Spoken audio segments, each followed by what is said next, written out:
दासाला चांगला रंगू लागला, कबीराला शेली मिळू लागला, सजड कसायला मांस विकू लागला, सावता महाराजांना खुरपू लागला, चोखोबरायांना ढोलवडू लागला, जनाबाईंना गौरी वेचू लागला.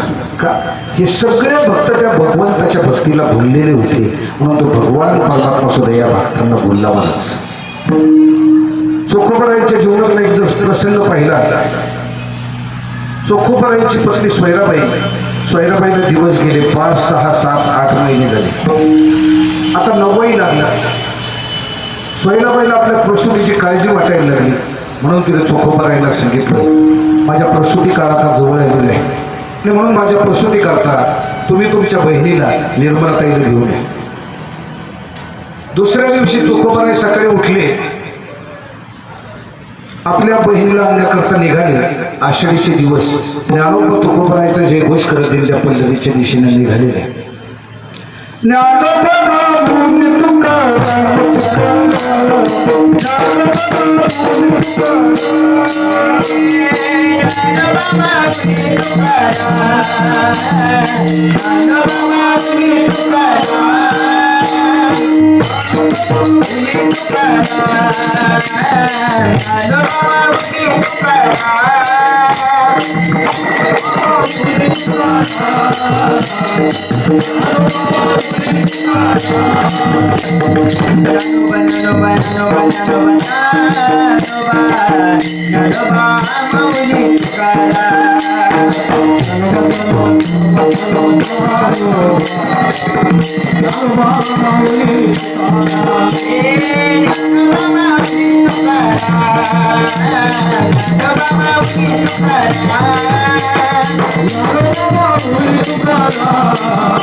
ज्ञानोबा तुकोबरायांचा जयघोष करत दिंड्या पंढरीच्या दिशेने निघाल्या. तो जयघोष चोखोबरायांच्या कानावर पडला. चोखोबराय देहभान विसरून गेले, कारण कसं असतं पहा, एखादा पैलवान असो, पैलवान तो अगदी वृद्ध जरी झाला, मुखात दात राहिले नाही, कमरेत वाकला, हातात काठी आली, डोळ्याला दिसत नाही, पण आखाड्यातलं डबडं वाजलं ना, त्याची जशी स्थिती होती ना तशी स्थिती चोखोबरायांची झाली. कारण चोखोबराय जातीवंत भक्त आहेत, परमार्थ भगवंताचं नामस्मरण चोखोबरायांच्या नसानसात भिनले. म्हणून तो ज्ञानोबा तुकोबरायचा जे घोष ऐकला, चोखोबराय देहभान विसरून गेले आणि त्या दिंडी सोहळ्यामध्ये सामील होऊन मजल करत पंढरीच्या दिशेने निघाले. इकडे सोयराबाईचे दिवस भरले. आता प्रसूतीचे वेदनाही सुरू झाले. सोयराबाई विचार करू लागल्या, 7-8 दिवस झाले आपल्या बहिणीला आणण्याकरता गेले, अजूनही परत आले नाही. आता माझा प्रसूती काळ जवळ आला, मला वेदनाही सुरू झाल्या, आता माझी प्रसूती कोण करेल. आणि म्हणून सोयराबाई त्या पांडुरंग परमात्म्याचा धावा करू लागला. जवळ जोडी असणारी रखुमाई पांडुरंग परमात्म्याला सांगते, देवा पहा ना, तुमचा भक्त चोखा तुमच्या नामस्मरणामध्ये तल्लीन होऊन तुमच्याकडे येतोय आणि त्याची पत्नी मात्र प्रसूतीच्या वेदनेला विवळते, तळमळते. पांडुरंग परमात्मा सांगतात, रखुमाई तिची प्रसूती करण्याकरता मला जवळ. रखुमाई सांगते, देवा सोयरा एक स्त्री आहे आणि मी सुद्धा एक स्त्री आहे, शेवटी स्त्रीच्या भावना स्त्रीचा अंतःकरण स्त्री जाणू शकते, म्हणून सोयराबाईच्या बालपणाकरता मी जाते. पांडुरंग परमात्मा सांगतात, नाही रखुमाई, चोखा माझा भक्त आहे, सोयरा माझी भक्त आहे आणि माझ्या भक्ताच्या प्रसंगामध्ये मीच झालं हे माझं भीत आहे. आणि म्हणून पांडुरंग परमात्म्यानं चोखोबरायांच्या बहिणीचं निर्मलताईचं रूप घेतलं. चोखोबरायांच्या दारामध्ये आले आणि दार वाजू लागले, वैने भोगरा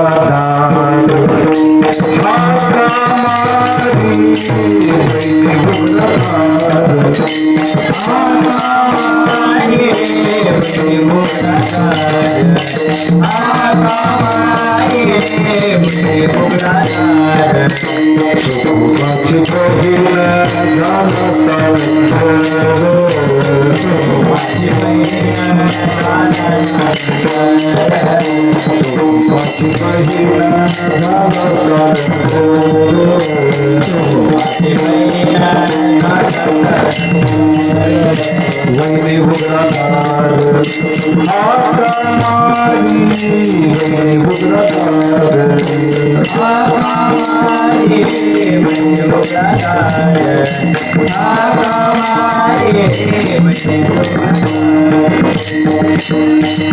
असणारा भगवान परमात्मा चोखोबराईची बहीण झाला. त्यानं फक्त चोखोबराईच्या पत्नीचं पालन पण केलं असं नाही. चोखोबराईच्या घरातली सर्व हलकी सलकी कामं केली करत चोखोबराईच्या भगवंताच्या भक्तीला दिलेले बघतो. म्हणून तो भगवान परमात्मा सुद्धा चोखोबराईला भुलला. गोकुळामध्ये सुद्धा अशा अनेक कवळणी होत्या ज्या भगवंताच्या स्वरूपाशी एकरूप झालेल्या होत्या, भगवंताच्या भक्तीला भुललेल्या होत्या. त्या तिहान प्रपंचात होत्या, तर ते जचित्त मात्र त्या परमात्म्याकडे असायचं, त्या कृष्णाकडे असायचं.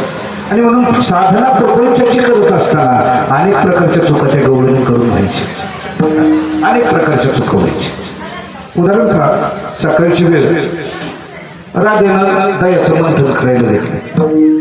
मंथन करण्याकरता लागणारी सर्व सामग्री जवळ घेतली. राधा मंथन करायला लागली आणि कृष्ण परमात्मा दारावून गेला. त्या कृष्ण परमात्म्याचं जे रूप ते स्वरूप पाहिलं. राधा त्या स्वरूपाला भुलून गेली आणि रिकाम्या डेऱ्यात मुसळण करू लागली. बांधलेल्या डेऱ्यात करण्याऐवजी रिकाम्या डेऱ्यात मुसळण करू लागली. त्या प्रसंगाचं वर्णन नाटकात करतात. हरिला पाहून भुलली चेष्टा, राधा घुसली राधा घुसली राधा घुसली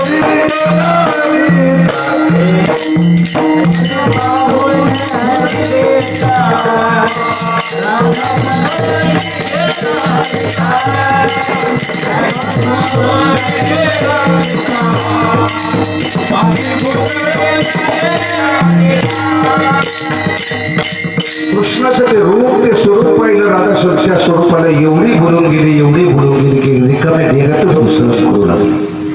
दुसरी एक जवळ यमुनेवर पाण्याकरता निघाली. तेव्हा भगवान कृष्ण परमात्मा कदंबाच्या वृक्षाखाली उभा राहून मुरली वाजवत होता, बासरी वाजवत होता. त्या मुरलीचे स्वर या गवळणीच्या कानावर पडले. ही गवळणी बाहेर विसरून गेली. नाथमाराज त्याचं सुद्धा वर्णन करतात.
कृष्ण परमात्म्याच्या मुरलीचे स्वर त्या गवळणीच्या कानावर पडले. ती गवळण देव भान विसरली. पुन्हा काही वेळाला भागावर तो असणारा डेरा यमुनेच्या तीरावरून भरून घेतला. घरी गेली. येताना चित्त मात्र त्या कृष्णाकडे ठेवून आले. चित्त कृष्णाकडे ठेवून आले. म्हणून प्रपंचाची कामं करत असताना अनेक प्रकारच्या चुका त्या गवळणीकडून व्हायला लागल्या. तिनं भाकरीचं पीठ मळायला घेतलं आणि गवऱ्या थापतात तशी तिच्या पीठाला थापू लागली. सासू जवळ बसली होती. तळपाईच्या आत मस्त करायला गेली. म्हणजे तुझ्या आई बापाने हे संस्कार केले का तुझ्या? तू भाकरी करते का गवऱ्या थापते? म्हणजे तुला भाकरीचा काही भाग आहे का? नाही ते सासूला बरोबर केली. सून मात्र हात जोडून सांगत होती, आत्याबाई चूक झाली, परमार्थाची एकरूप झालेली जे भक्त आहेत ना महाराज याची स्थिती. गवळ मात्र हात जोडून सांगत होत्या, एक डाव माफ करा, माझी चूक तक्रार घ्या, मला सोडून द्या. सासू शासू झाली, बाहेर निघून गेली. सुनेनं घरामध्ये काही नव्हत्या त्या काही चालू केल्या, काही फोडल्या त्यामध्ये बीट घातलं, हळद घातली, ते असणारं लोणचं त्या बरणीत घातलं, शेतामध्ये जायचं होतं. पण बरणी शिंशावर ठेवायला गेली तर बरणी शिंशावर ठेवण्याऐवजी आपली 6 वर्षाची मुलगी हल्ली शिंशावर ठेवली. बरणी काख्यात घेतली, ती गवळण शेताकडे निघाली. सासूबाईला लागून पडलं, तिच्या बरणीत बरणी हल्ली कुठे नाही नाही ती बरोबर केली. सोन्याने पुन्हा हात जोडले, सासूबाई माफ करा, चूक झाली. ही या गवळणीची स्थिती का होत होती याचं चित्र त्या भगवत स्वरूपाशी सुरू झालेलं होतं.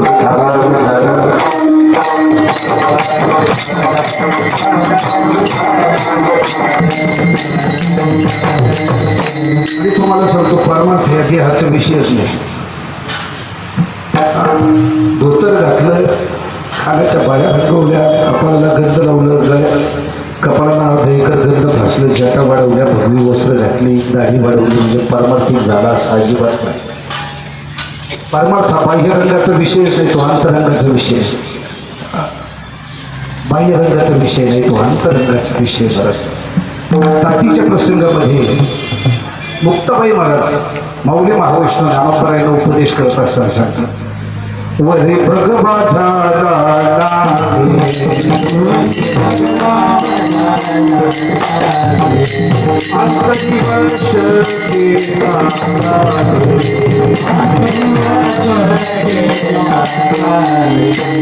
त्याशी म्हणून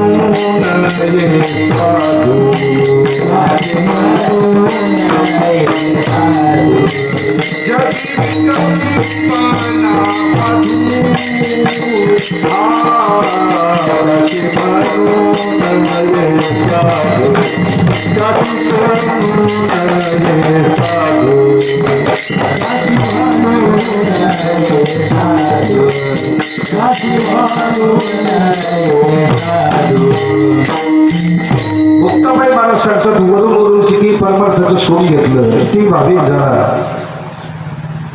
अंतकरण चित्त जर शुद्ध असेल ना महाराज, त्या चित्तात जर काम, क्रोध, मद, मत्सर, जंब, अहंकार ठासून भरलेले असते, त्या चित्तामध्ये जर मल, विक्षेप, आवड नावाचे दोष असतील, अनेक प्रकारच्या वासना जर त्या चित्तामध्ये असतील ना, तर तो परमार्थिक होऊ शकत नाही. ती परमार्थाची विटंबना आहे. विठाला विठाला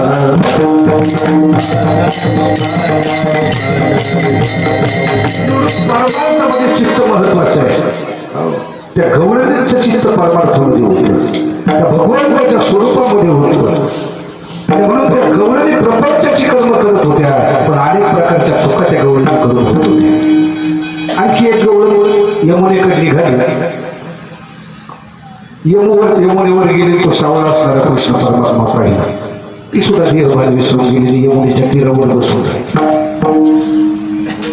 लोक त्या गवळणीकडे जाता येता पाहायचे, हसायचे, निघून जायचे.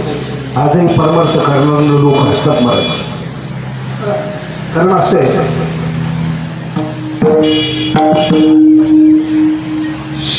परमार्थ नाही महाराज, जिथे वेळ होऊन परमार्थ करावं लागतो. मुक्ताबाईचा भाग सांगू, वेडा झालो वेडी आईच्या गावा गेलो, आम्हा पुसू नका काही, आम्ही माणसात नाही. परमार्थ महाराज वेळच व्हावं लागतं.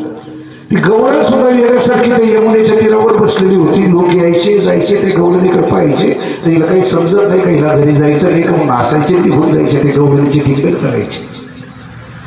जेव्हा तुकोबारायने ती गवळण पाहिले, तुकोबाराय त्या गवळणीच्या जवळ गेली, तिला विचारू लागले, तुला घरी नाही जायचं? कारण असं आहे, भक्ताचा महिमा भक्ताची जाणते, तू दुसऱ्यांना कळणार नाही. तर ती गवळण तुकोबारायला सांगू लागली, महाराज घरी जाऊन काय करू घरी जाऊ, कारण माझ्या चित्ताचं हरण त्या परमात्म्याने केलेलं आहे. गवळणीचं पहिलं चरण. हरे नेमा हरे हरे नेमा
तुकोबाराने यमुनेच्या तीरावर बसली ती गवळण पाहिली. गवळण जवळ गेले. विचारला तुला घरी नाही जायचं का? तुला प्रपंच नाही का? तुला सासू सासरे नाहीत का? तुला मुलं बाळ नाहीत का? गवळण सांगू लागले महाराज मी आता घरी जाऊन काय करतो? कारण प्रपंच करण्याकरता ज्या चित्ताची गरज आहे ते माझं चित्त ते असणाऱ्या कृष्ण परमात्म्यानं चोरलं. त्या चित्ताचं हरण या ठिकाणी शंका अशी गवळणीचा भगवान कृष्ण परमात्म्याचा कालखंड 5000 वर्षापूर्वीच आहे आणि जगद्गुरु तुकोबाराय 16व्या शतकातले अलीकडचे 500 वर्षापूर्वीचे. 500 वर्षापूर्वीचे तुकोबाराय 5000 वर्षाच्या गवळणीला कसं जाऊन सांगू शकता तुला घरी जायचं नाही का? कसं विचारू शकता? ही शंका आहे. या शंकेचं निरसन असं आहे की आजपर्यंत देवाने जे जे अवतार घेतले तुकोबाराय सांगतात त्या सगळ्या अवतारामध्ये मी त्याच्या बरोबर होतो. भक्ताच्या रक्षणाकरता दृष्ट्याच्या निर्जनाकरता त्या असणाऱ्या विश्वव्यापक परमात्म्याने जेवढे जेवढे अवतार घेतले तुकोबाराय सांगतात त्याच्या प्रत्येक अवतारामध्ये मी त्याच्या सोबत होतो. तो जेवढा रावणाधिकांचं मर्दन करण्याकरता अयोध्येमध्ये रामप्रभूच्या रूपाने अवतरलं ना तेव्हा तुकोबाराय सांगतात वानर म्हणून आम्ही त्यांच्या सोबत होतो. तुम्ही होता राम राजा आम्ही वानराचा प्रौढा आम्ही वानराचा प्रौढा आम्ही वानराचा प्रौढा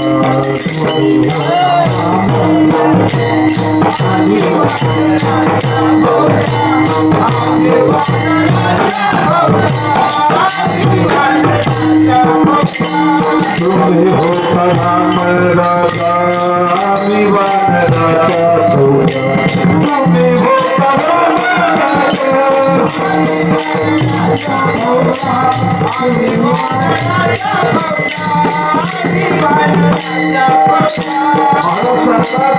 रामप्रभूच्या रूपाने अयोध्या क्षेत्रामध्ये अवतरला तेव्हा वानराच्या रूपाने आम्ही त्यांच्या बरोबर होतो. तो जेव्हा कंसाधिकांचं शिशुपालाधिकांचं मर्दन करण्याकरता मथुरेमध्ये भगवान कृष्ण परमात्म्याच्या रूपाने अवतरला गोकुळामध्ये नांदला तेव्हा गोपाळांच्या रूपाने आम्ही त्याच्या बरोबर होतो. तुम्ही अवतरले गोकुळे आधी गोपाळांची देवी. तो गोकुळामध्ये जेव्हा कृष्ण परमात्म्याच्या रूपाने अवतरला तेव्हा गोपाळ म्हणून आम्ही त्याच्यासोबत होतो. तुकोबाराय सांगतात एवढंच नाही तो जेव्हा विटेवर कटेवर हात ठेवून राहिला ना आम्ही खांद्यावर पताका घेऊन त्याची वारकरी झालो. तुकोबाराय सांगतात तुम्ही उभे विटेवरी आम्ही झालो वारकरी. तो जेव्हा विटेवर कटेवर हात ठेवून उभा राहिला तो आम्ही खांद्यावर पटाकट कुर्तीचे वारकरी झालो. म्हणून आजपर्यंत देवाला जे जे अवतार घेतले त्या प्रत्येक अवतारात तुकोबराय त्याच्या सोबत असलेला तुकोबराय 5000 वर्षापूर्वीच्या गवळणीला जाऊन सांगतात तुला घरी जायचं नाही का. ते गवळणसाठी महाराज घरी जाऊन प्रपंच करण्याकरता ज्या चित्ताची गरज आहे ना त्या चित्ताचं हरण त्या कृष्ण परमात्म्याने केलेलं आहे. पण भगवान परमात्मा भक्ताच्या चित्ताचं हरण करतो म्हणजे नेमकं काय करतो. भगवान परमात्मा भक्ताचं चित्त सोडतो म्हणजे नेमकं काय करतो. कारण गवळणीमध्ये प्रमाण आहेत. चित्त चोरी येणे नांदाचे नंदने तुका म्हणे येणे गरुड ध्वजा. चित्त चोरतो म्हणजे नेमकं काय करतो. भक्ताच्या चित्ताचा विषय तो भगवान परमात्मा होऊन जातो. आणि एकदा भक्ताच्या चित्ताचा विषय तो भगवान परमात्मा झाला ना तर त्या भक्ताला एक भगवान परमात्मा सोडून दुसरं काही आवडत नाही. काही आवडत नाही. बरंच उदाहरण सर कौरव आणि पांडव यामध्ये युद्ध होणे म्हणून भगवान कृष्ण परमात्म्यानं मध्यस्थी केली. दुर्योधनानं बोलवून घेतलं. सांगितलं राज्य पांडूचं आहे. पांडू राजाचं अकाली निधन झालं म्हणून तुझ्या वडिलांना धृतराष्ट्राला राजगादीवर बसवलेलं आहे. आता पांडूची मुलं मोठी झाली. राज्यकारभार सांभाळण्याकरता सक्षम झाली. त्यांचं राज्य त्याला देऊन टाकलं. दुर्योधन ऐकायला तयार नाही. कृष्ण परमात्मा सांगतात असं करू नको. निदान भाव हिश्याप्रमाणे अर्ध त्यांच्या वाट्याला येणार अर्ध राज्य तरी त्यांना देऊन टाक. दुर्योधनानं स्पष्ट शब्दामध्ये नकार दिला. कृष्ण परमात्मा सांगतात ते क्षत्रिय आहे. राज्यकारभार चालवणं सांभाळणं हा त्यांचा धर्म आहे. म्हणून निदान 5 गावं तरी त्यांना दे. दुर्योधनाला सांगितलं सुईच्या टोकावर मावेल एवढी भोगे सुद्धा मी पांडवांना देणार नाही. मग युद्ध अटळ झालं आणि त्या युद्धामध्ये लागणारी मदत मागण्याकरता एक दिवस दुर्योधन आणि अर्जुन भगवान कृष्ण परमात्म्याकडे निघाले. मला सांगायचं भक्ताच्या चित्ताचा विषय तो परमात्मा झाल्यानंतर त्या भक्ताला तो परमात्मा सोडून दुसरं काही समजत नाही. दुर्योधन आणि अर्जुन युद्धामध्ये लागणारी मदत मागण्याकरता कृष्ण परमात्म्याकडे निघाले. पण योग असा अर्जुनापूर्वी दुर्योधन पोहोचला. आतमध्ये गेला. भगवान कृष्ण परमात्म्याचं भोजन झालेलं होतं. ते शेष कक्षामध्ये विश्रांती करत होते.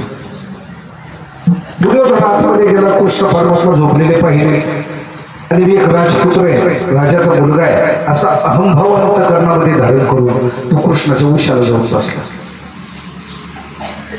काही वेळानंतर अर्जुनही आला. भगवान कृष्ण परमात्मा झोपलेले पाहिले. तो भगवंताच्या पायाजवळ बसला. कृष्ण परमात्म्याची झोप झाली. डोळे उघडून पहिले समोर अर्जुन दिसला. सहज विचारलं म्हणजे अर्जुन कधी आला रे. कृष्ण दुर्योधन म्हणला तू किती ठाकरे आहे रे मला. त्याच्या आधी मी आले आणि तू त्याला विचारतो कधी आला. कृष्ण परमात्मा सांगतात अर्जुना तसं दुर्योधना तसं नाही. तो माझ्या पायाजवळ बसलाय म्हणून मला पाहिला तो दिसला. जे भगवंताच्या पायाजवळ बसतात ना तेच देवाला आधी दिसतात. जे देवाच्या डोक्यावर बसतात ते देवाला दिसतच नाही. विठाला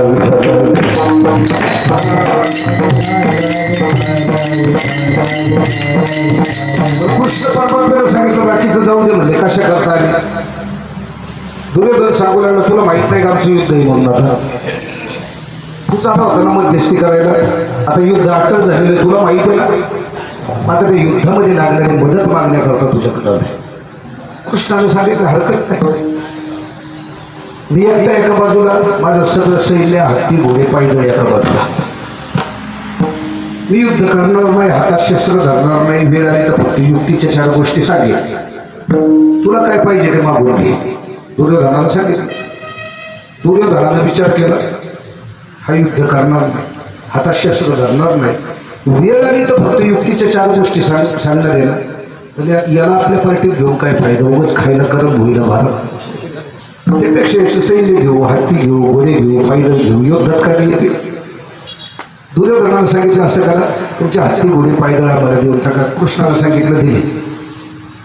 मग अर्जुनाला विचारलं तुला काय पाहिजे. अर्जुन सांगतो कृष्णा मला फक्त तू पाहिजे रे. मला काही तू. ज्या भक्ताच्या चित्ताचा विषय तो भगवान होतो ना त्या भक्ताला तो भगवान सोडून दुसरं काही आवडत नाही. मलाच काही आवडत नाही. तुकोबाने त्याचं वर्णन एक ठिकाणी करताना सांगतात. नावडे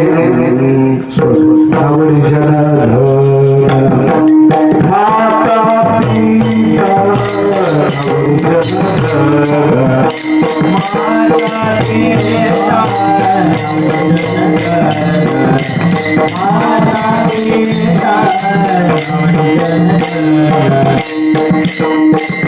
विषय तो त्यांचा झाला नारायण नावणे जनधन माता पिता.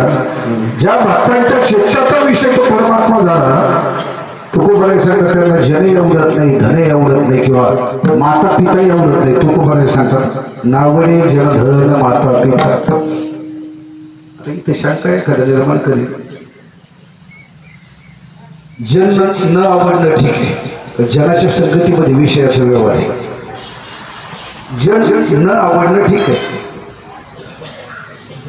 भागवतामध्ये कृष्णाला सांगितल्या 15 अनर्थापैकी धन नावाचा एक अनर्थ आहे. म्हणून भक्ताला धन न आवडणं हे ठीक आहे. भक्ताला आई वडील आवडत नाही कसं खरं तू 28 युग झाली तू भगवान परमात्मा विटेवर उभा आहे. कुणामुळं पुंडलिकामुळं. मग मला सांगा पुंडलिकाला नेमकं केलं काय? पुंडलिक कधी कीर्तनाला जाऊन बसला कधी हरिपाठाला कधी त्यानं काकडा खेळला असं कोण वाचायला मिळतं का? त्यानं फक्त आपल्या आई वडिलाची सेवा केली. त्या सेवेच्या बरोबर 28 युग झाली तो भगवान परमात्मा विटेवर उभा आहे. आणि तो कोण सांगतात भक्ताला आई वडील आवडत नाही. भक्ताला आई वडील आवडत नाही असं अजिबात नाही. भक्ताला आई वडील आवडत मला ते आई वडिलांची सेवाच करतात. पण परमार्थाला विरोध करणारे आई वडील भक्ताला आवडत नाही. विठाला विठाला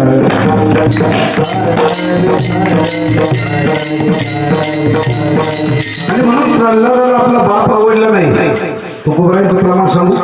प्रल्हादी जनक विभीषणे बंधू राजमाता निंदू भरते केली. प्रल्हादाला आपला बाप आवडला नाही का? परमार्थाला विरोध करत होता. तू त्या विष्णूचं नाव घेऊ नको म्हणून सांगत होता. आणि प्रल्हाद मात्र उपस्थित ज्ञानी भगवत भक्त होता. तो अखंड भगवंताचं नामस्मरण करत होता. त्याचं कारण भागवतामध्ये आणले श्रीमद भागवतामध्ये. प्रल्हाद उपस्थित ज्ञानी आणि भगवत भक्त का? हिरण्यकश्यपू मंदिराच्या डोंगराच्या दरीमध्ये तपश्चर्येला गेलेला असता इंद्रानं हिरण्यकश्यपूच्या राज्यावर स्वारी केली. त्याचं राज्य लुटलं, महाल लुटला. त्याची पत्नी कायाबूला बंदी बनवलं आणि इंद्र तिला घेऊन इंद्रभुवनाकडे निघाला. नारद महर्षीला जेव्हा समजलं की इंद्रानं आडवे झाले सांगितलं इंद्रा तू हिला घेऊन जाऊ नको. तेव्हा कायाबू माता गर्भवती होती. इंद्रानं सांगितलं हिच्या पोटी महाबलवान असणारे हिरण्यकश्यपूचं वीर्य तिला घेऊन जातो. प्रसूती होईपर्यंत माझ्याकडे ठेवतो. बाळ झालं की मारून टाकतो हिला सोडून देतो. नारद महर्षी सांगतात इंद्र तुझं काहीतरी गैरसमज होत आहे. हिच्या पोटी महाबलवान असणाऱ्या हिरण्यकश्यपूचं वीर्य जरी असलं तरी महान भगवत भक्त प्रल्हाद जन्माला येणार आहे. आणि मग इंद्राला त्या कायदूला नारद महर्षींजवळ सोडलं. त्या क्षणापासून कायदू मातेला नारद महर्षींची संगती घडली. त्या संगतीमध्ये नारदांनी तिला विशुद्ध भागवत सांगितलं. भगवंताच्या नामाचा गुणाचा कीर्तीचा महिमा सांगितला आणि त्याचे संस्कार गर्भामध्ये असणाऱ्या प्रल्हादावर झाले. संस्कार गर्भधारणेपासून होत असतात. संस्कार हे गर्भधारणेपासून होत असतात. जिजाबाई साहेबांनी छत्रपती शिवाजी महाराजांवर गर्भात असताना संस्कार केले होते. छत्रपती शिवाजी महाराज गर्भामध्ये असताना जिजाबाई साहेब तलवार दाटपाटा चालवायच्या, मातीचे किल्ले बनवायच्या, घोड्यावरून रपेट मारायच्या. त्याचे संस्कार गर्भामध्ये असणाऱ्या शिवाजी राजांवर झाले म्हणून हिंदवी स्वराज्य निर्माण झालं. महाराज आज असंख्य माता पित्यांच्या तक्रारी आहेत. महाराज आमचीच मुलं आम्हाला सांभाळत नाही, टाकून बोलतात, त्यांनी आम्हाला घराबाहेर काढलं. असंख्य माता पित्यांची तक्रारी. मी त्यांना एकच सांगत असतो या चूक त्यांची अजिबात नाही, चूक तुमची. ज्या काळात त्यांच्यावर संस्कार करण्याची वेळ होती ना त्या काळात तुम्ही टीव्ही समोर बसून फायटिंगचे चित्रपट पाहतो. आज तीच मुलं जन्माला आली तुमच्यासाठी फायटिंग खेळतायत. या त्यांची अजिबात चूक नाही, चूक तुमची. कारण संस्कार गर्भधारणेपासून होत असतात. कयादू माता नारद महर्षी तर संगतीमध्ये होती. त्या संगतीमध्ये नारद महर्षीने काय होतं, विष्णूचं भागवत सांगितलं, भगवंताच्या नामाचा गुणाचा कीर्तीचा महिमा सांगितला. त्याचे संस्कार प्रल्हादावर झाले गर्भामध्ये असणाऱ्या. म्हणून प्रल्हाद हा उपस्ताच ज्ञानी भगवत भक्त होता. विठाला विठाला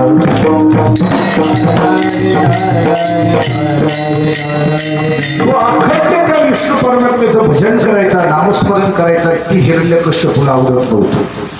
कारण त्या विष्णू परमात्म्यानं वराह अवतार धारण करून हिरण्याक्षाचा वध केला होता. हिरण्याक्ष हा हिरण्यकश्यपूचा भाऊ आणि मग भावाचा वध विष्णूने केला. म्हणून तो भगवान विष्णू आणि सर्व देवतांना आपला शत्रू मानत होता. कोण? हिरण्यकश्यपू. आणि म्हणून तो प्रल्हादाला अनेक वेळा समजावून सांगायचा, तू त्या विष्णूचं नाव घेऊ नको. तो प्रल्हाद अखंड विष्णूचं नाव घेत होता. आणि मग हिरण्यकश्यपूनं प्रल्हादाला संपवण्याचा कट टाकला. हातीच्या पायाखाली दिलं, टोपीच्या तोंडी द्यायचा प्रयत्न केला, त्याचा कडेलोट करायचा प्रयत्न केला, उकळत्या तेलाच्या कढईत घातला. पण प्रत्येक प्रसंगामध्ये तो भगवान परमात्मा त्याचा पाठीराखा झाला. कारण तो प्रल्हाद अखंड भगवंताचं नामस्मरण करणारा होता. हिरण्यकश्यपूला प्रल्हादाला त्रास दिल्यामुळे प्रल्हादाला आपला बाप आवडला नाही मला हे सांगायचं. भक्तांना आई वडील आवडत नाही असं अजिबात नाही. आई वडील आवडतात, फक्त आई वडिलाची सेवाच करतात. तर परमार्थाला आडवे येणारे आई वडील भक्तांना आवडत नाही. म्हणून प्रल्हादी जनक प्रल्हादाला आपला बाप आवडला नाही, विभीषणाला आपला भाऊ आवडला नाही. विभीषण अखंड रामाच्या संगतीमध्ये असायचा. रावण त्याला सांगायचं तू रामाच्या संगतीत जाऊ नको. म्हणून विभीषणाला आपला भाऊ आवडला नाही. भरताला आपली आई कैकेयी आवडली. राजा दशरथ आलं, कैकेयीनं राजा दशरथाकडे 2 वर मागितले. पहिला वर भरताला राजगादी, दुसरा वर रामाला वनवास. सावत्राईच्या आज्ञा रामप्रभूनं शिरसावरती मानली. 14 वर्षाच्या वनवास करता निघून गेली. सख्या आईच्या आज्ञा आपण पाळत नाही हो. आपल्या सख्या आईच्या आज्ञा आपण पाळत. त्या रामप्रभूने विश्वाला दाखवून दिलं भावाला भावाशी कसं असं, नवऱ्याला बायकोशी किती प्रामाणिक असं, मुलांना आईची किती सेवा करावी हे त्या रामप्रभूने जगाला दाखवून दिलं. लोक म्हणतात रामायण घरात वाचून नाही, घराचं रामायण होतं. मी अनेकांना हा प्रश्न विचारलो, कारण मला घरात रामायण वाचायचं, माझी इच्छा होती रामायणाचं चित्रण करायचं. अनेकांना मी विचारलं त्याला घरात रामायण वाचायचं म्हणजे अजिबात वाचू नका, घराचं रामायण होतं म्हणजे. आता मला सांगा, जे रामायण भावाने भावाशी कसं वागायचं, नवरीने बायकोशी कसं वागायचं, मुलांना आईशी कसं वागायचं, बापांना मुलाशी कसं वागायचं. अरे राम वनवासाकडे इकडे दशरथाला प्राण सोडून दिला. मला किती बापांना मुलावर प्रेम करावं हे शिकवणारं रामायण आहे. आणि ते रामायण घरात वाचलेलं जर घराचं रामायण होणार असेल, होऊ शकत नाही, ते होऊ शकत नाही. भरताला ते समजलं की आपल्या आईनं रामाला वनवासाला पाठवलं. तळपायाच्या मस्तकाला गेली. महाराज अयोध्या क्षेत्रामध्ये येऊन भरताना आपल्या आईला शिव्या दिल्या, अतिशय खालच्या भाषेमध्ये निर्भत्सना केली. भावार्थ रामायणामध्ये त्याचं वर्णन झालेलं आहे. म्हणून भरताला आपली आई आवडली नाही का, की परमार्थाला आडवी येणारी होती. सांगण्याचं तात्पर्य की ज्यांच्या अंतःकरणाचा विषय तो परमात्मा झालेला आहे, त्याला एक भगवान परमात्मा सोडून दुसरं काहीही आवडत नाही, काहीही आवडत नाही. आणि अशी ज्यांची स्थिती होती ना, त्यांच्या चित्ताचा हरण तो भगवान परमात्मा करतो. विठ्ठल विठ्ठल.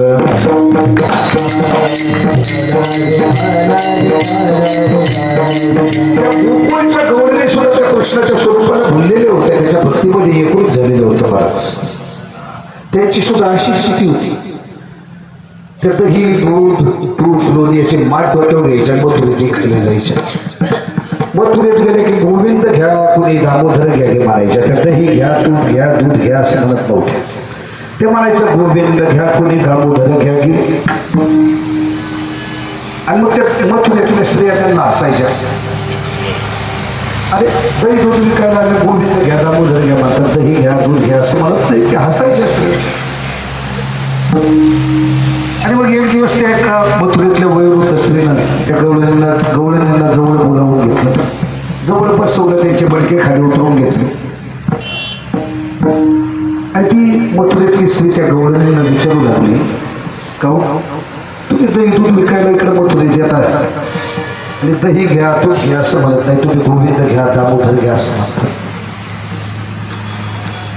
तेव्हा ती गवळण त्या मथुरेतल्या स्त्रीला सांगू लागली, काय करू म्हणे, त्या कृष्ण परमात्म्याला आम्ही पाहिलं, तो आमच्या मानत बसला म्हणून वाणीनं सुद्धा त्याचाच उच्चार होतो, वाणीनं सुद्धा त्याचाच उच्चार होतो, कारण त्या गवळणींच्या अंतःकरणाचा विषय तो परमात्मा झाला होता आणि ज्यांच्या अंतःकरणाचा विषय परमात्मा होतो ना, त्यांना तो परमात्मा सोडून दुसरं काही आवडत नाही, काही आवडत नाही महाराज.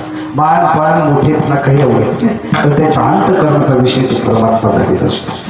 आणि म्हणून ती गवळण तुकोबरायला सांगते, महाराज तुम्ही मला सांगताय घरी जायला, पण घरी जाऊन प्रपंच करण्याकरता जी चिंता पाहिजे ना, त्या चिंताचं हाडच ते परमात्म्याने केलं, ते माझं चिंतच त्या कृष्णानं चोरलं, मग मी घरी जाऊन काय करू.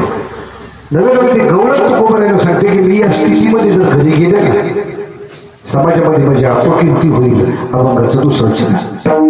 आता कैसी जाऊ, आता कैसी जाऊ, आता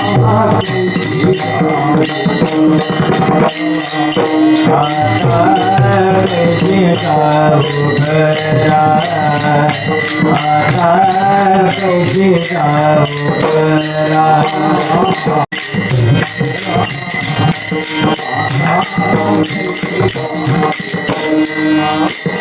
आता कैसे जाऊ घरा, आता कैसे जाऊ घरा. मुझे मारा अलौकिक, मुझे मारा अलौकिक, आता कैसे जाऊ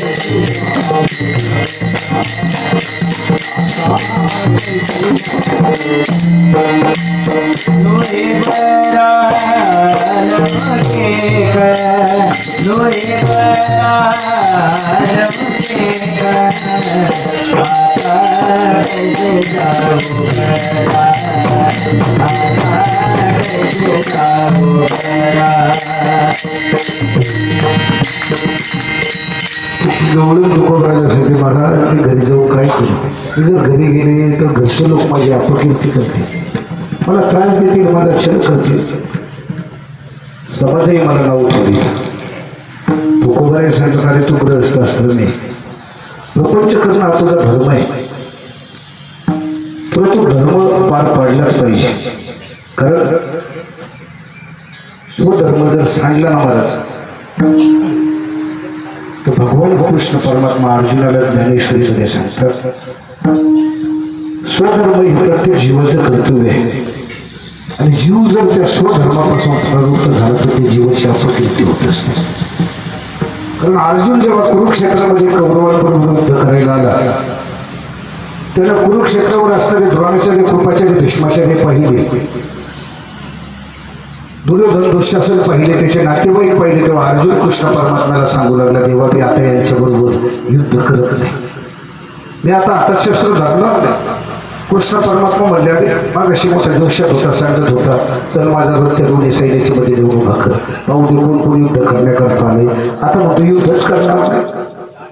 अर्जुन सांगतो, सांगणारे कृष्णा यांच्याबरोबर कसं युद्ध करू, कसं युद्ध करू, यांना कसा मारू, मी जर यांच्याबरोबर युद्ध केलं तर गुरु गोत्रजांना मारल्याचं पातक मला लागेल, मी जर यांच्याबरोबर युद्ध केलं, यांच्या पत्न्या विधवा होतील, ते जर अनैतिक मार्गाला लागल्या तर त्याचं पातक माझ्या कुळाला लागेल. एवढंच नाही तेव्हा, हे जर महाभारतीय युद्ध झालं, या युद्धामध्ये तरुण मरतील, म्हातारे जिवंत राहतील, मग त्या म्हातारीची पिंड वर्ष श्राद्ध उभी झाली नाही, ते नरकात जाऊन पडतील. म्हणून मी यांच्याबरोबर युद्ध करत नाही. विठाला विठाला जेव्हा कृष्ण परमात्मा अर्जुनाला उपदेश करताना सांगतात, आणि तो क्षत्रिय आहे, आणि क्षत्रियाने हे पाहिजे नसतं आपल्याबरोबर युद्ध करण्याकरता कोण आले, आपला बाप आलाय का, आपला मुलगा आलाय का, आपले नातेवाईक आले, हे क्षत्रियाला पाहिजे नाही. तू तुझ्या स्वधर्माचं आचरण कर. त्याकरता एक भूमी आलेली आहे ज्ञानेश्वरीमध्ये, जरी स्वधर्म हा सांडशी पापा वरपडा होशी आपेस ते वचन कल्पना. जर तू तुझा स्वधर्म पार पाडला नाही तर तुझी अपकीर्ती होईल आणि ती अपकीर्ती कल्पाच्या अंतापर्यंत पुसली जाणार नाही. विठ्ठल विठ्ठल. तसं आपण ग्रहिष्ठ असतो. संसार प्रपंच करणं हा आपला स्वधर्म आहे. म्हणून तुकोबरे ते गवळीमध्ये सांगतात तू घरी जा प्रपंच कर. ती गवळी सांगते मला घरी जाऊन काय करू. त्या कृष्णाला माझ्या चित्ताचं हरण केलं म्हणली. तर मग मी आता घरी नाही जाऊ शकत म्हणली. आता कैशी जाऊ घराफारानं हे लोकी समाज मला नावं ठेवेल सगळीकडे माझी निंदा होईल लोक माझी अपकीर्ती करतील. मी आता घरी जाणार नाही. तू कोणाला सांगत असं करू नको. प्रपंच करणं हा तुझा स्वधर्म आहे म्हणून तू घरी जा प्रपंच कर. आणि प्रपंच करत असताना आजपर्यंत कृष्णाचं जे जे तू रूप पाहिलेलं आहे स्वरूप पाहिलेलं आहे त्याचा वारंवार आठव कर. हा मग शेवटचं चरण. तुका म्हणे वाट राहू तुका म्हणे वाट राहे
प्रयत्न केला.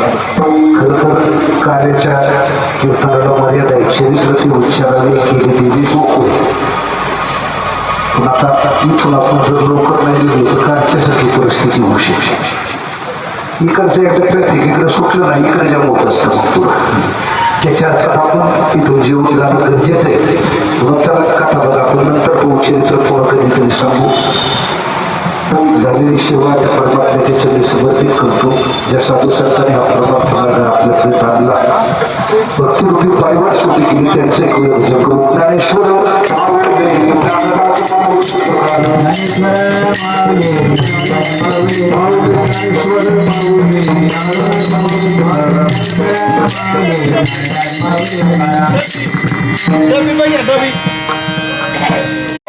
हे एका रथाचे म्हणून जमवली लागली.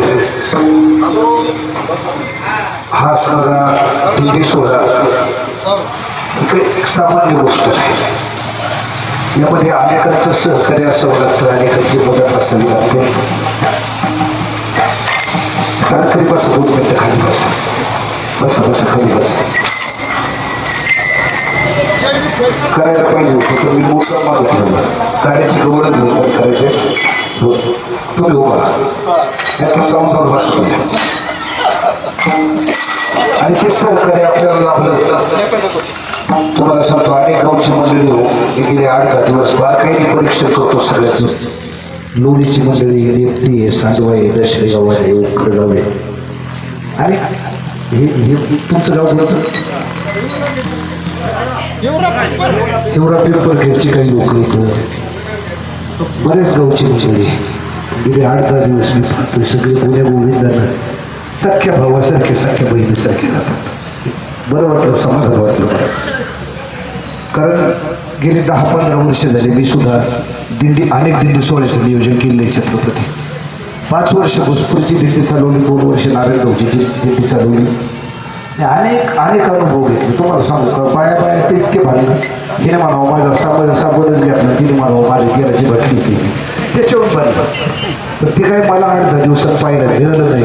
मग खरोखर समाधान वाटलं. अनेकांनी मदतही केली. बा झाडाची वेळ आली तरी पाहुणे सुद्धा आम्ही पाहुणे येतो हे विचारायला ते कधी राहिलं नाही. लोणीच्या पोळीचं कौतुक करावं किंवा थोडे ते आपल्या महिलांचं अजिबात कौतुक करणार नाही, कारण ते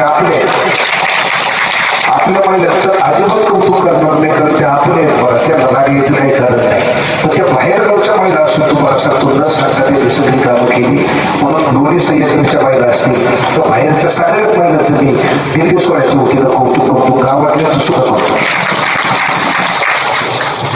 आपला दिल्ली सोहळा खऱ्या अर्थानं अगदी संपूर्ण महाराष्ट्रभर ज्यांनी पोहोचवला युट्यूबच्या माध्यमातून, ती असणारी अमित गोसावी नेवाशीचे वारकरी आजही युट्यूब सर्च केलं आणि गोसावी त्याच्यावर पाहिलं की आपली बेरोजगारपासून पंढरपूर आपण जे काही केलंय ना ते सगळं दिसतं. आणि हे ज्यांनी केलं खऱ्या अर्थानं महाराष्ट्रामध्ये आपल्या देशाचा लोकही ज्यांनी वाढवला ते असणारे अमित गोसावी यांचं मी दिल्ली सोहळ्यातील सर्व वारकऱ्यांच्या वतीनं आणि माझ्या उखडगाव ग्रामस्थांच्या वतीनं मनपूर्वक ऋण व्यक्त करतो. टाळ्या वाजवता लगेच सत्कार करायची का? सर्व वारकऱ्यांच्या भोजनाची व्यवस्था केली अशी आपल्या दिल्ली सोहळ्याची आचार्य अनिल मेजर मस्के यांचे सुद्धा संपूर्ण दिल्ली सोहळ्याच्या वतीनं मनपूर्वक करून सगळ्यांनी टाळ्या वाजवणार. कोणी करत नाही एवढं तुम्हाला सांगतो. माणूस ठाकूर आपल्याकडे आले होते, एकटेच होते.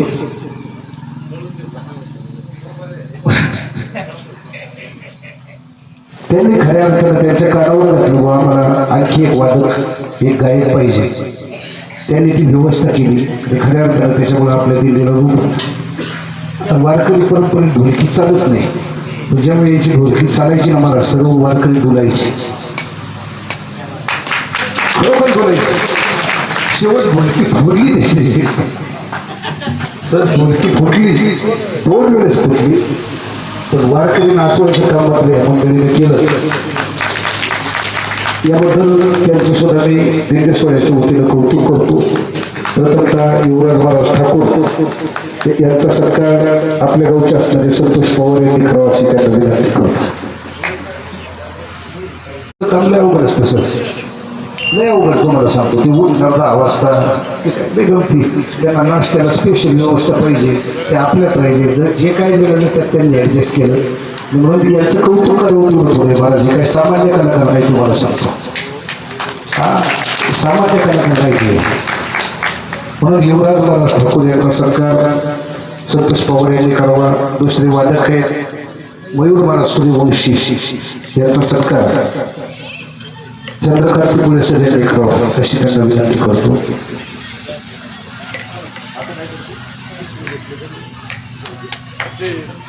अरे मला म्हणायचं, मी सांगतो मला म्हणायचं, तू का नाही म्हणू ते इतकं सोजवळ असणारे व्यक्तिमत्व महाराज आपल्याला लाभलं हे आपलं भाग्य आहे. म्हणून ग्रामस्थांनी मेजरच्या सोबत काम केलं, अतिशय चांगल्या प्रकारचं काम केलं. म्हणून सगळ्या वारकऱ्यांच्या वतीनं देवाजी गायकवाड यांचं सुद्धा मी मनपूर्वक आभार ऋण व्यक्त करतो. टाळ्या वाजवा आणि त्यांना विनंती करतो या वर्षी आले आता प्रत्येक वर्षी दिली तेवढा बरं का.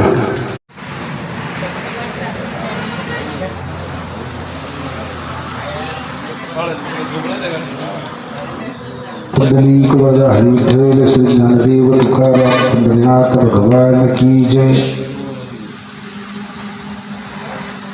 गेल्या 2-3 वर्षापासून ज्यांचं ते पोतसहकारी आपल्याला लाभले त्यांचा छोटासा सत्कार करावा. पंढरीक वरदा हरी विठ्ठल श्री ज्ञानदेव तुकाराम पंढरीनाथ भगवान की. माऊली ज्ञानेश्वर महाराज की जय. जगद्गुरु तुकाराम महाराज की जय. यांना विनंती करतो की त्यांनी गोकुळ बापूचा सत्कार करावा. चला बापू वरे वरे. पुंडलिक वरदा हरी विठ्ठल श्री ज्ञान समजून घेतलं पाहिजे अशा असणारे आपल्या गावचे संजय साठे यांचं सुद्धा मी सर्व वारकऱ्यांच्या वतीनं ग्रामस्थांच्या वतीनं कौतुक करतो आणि त्यांचा छोटासा सत्कार या ठिकाणी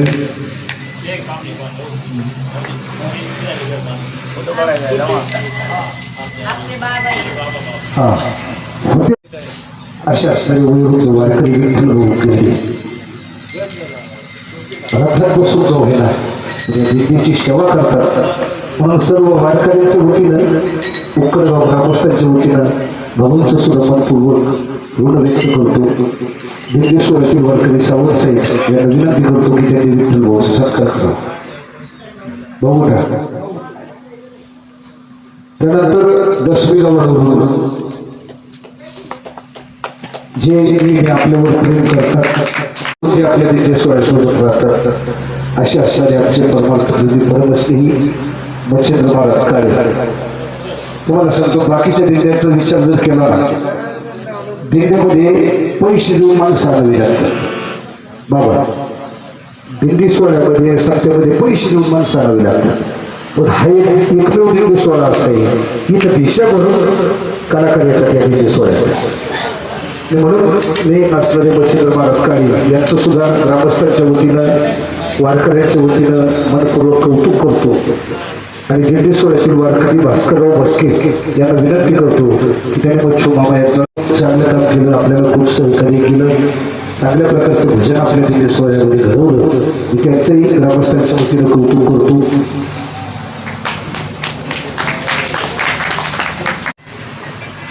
समजू पुढे घाला ना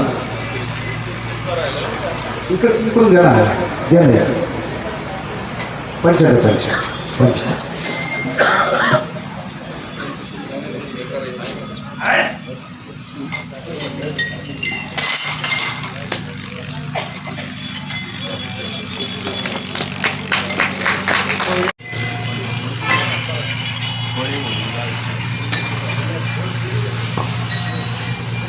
दिंडेश्वरातील वारकरी पत्रकार बसले सर्व गुंडाळला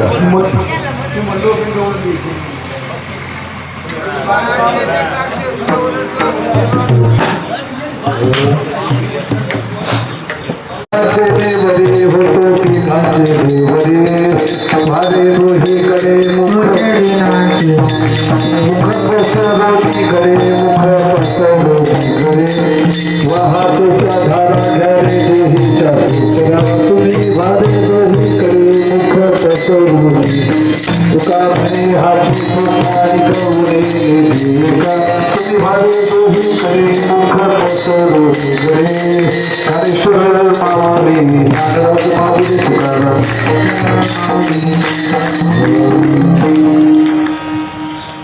कृपाळू सजन तुम्ही कृपादान तुमचे माझं तुम्ही जगपाल केव माझी जागा तात्पुरते अनाथ पराधी पसरा पाय वेगळा नका करू रूपामध्ये तुम्ही जगपाल मजमजल हरी उपेक्षा आठवड तुम्ही जगपाल माझी जागा तात्पुरते जय विठ्ठल जय विठ्ठल जय विठ्ठल जय विठ्ठल जय विठ्ठल जय विठ्ठल जय विठ्ठल जय भोले देव भोले देव वासुदेव विठ्ठल परमा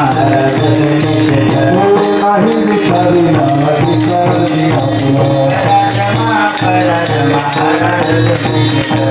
हरे ज्ञानेश्वर राखा पायापैकी खरा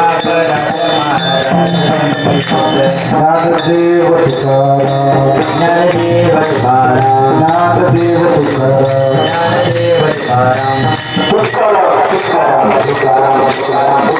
तुकाराम ज्ञानदेव तुकाराम पंढरनाथ भगवान की जय माऊली ज्ञानेश्वर महाराज जय श्री तुकाराम श्री श्री ज्ञानदेव तुकाराम पंढरीनाथ भगवान की आता सगळ्यांनी जेवण करून घेऊ. बराचसे परिश्रम केले त्याचाही सत्कार या ठिकाणी व्हायला पाहिजे होता झाला असं समजून त्यांनी समजलेलं आहे असं मी समजतो आणि सगळ्यांनी त्या वतीनं मी त्यांचं ऋण व्यक्त करतो आणि थांबतो